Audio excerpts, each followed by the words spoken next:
que su nekk ma gën a jox sa wàccuwaay waaw sànq ñu ngi dégg xibaar bi ne waa ni xaw ma Rose daa renoncé candidature am yenn écho yu jóg waa benn bokk yaakaar naa di ko wax naan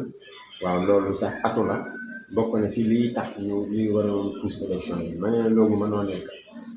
mënoo nekk parce que ku faatu la ñu wax ba ma juumul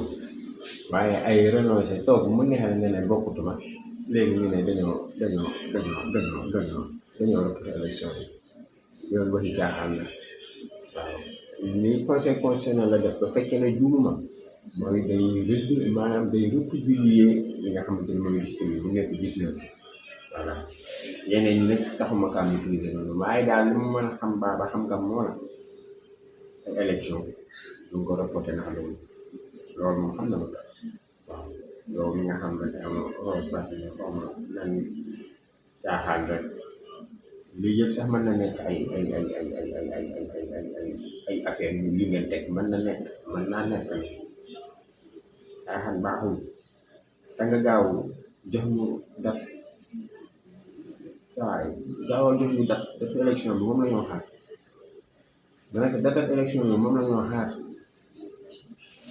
ñu daa waaj yéex na de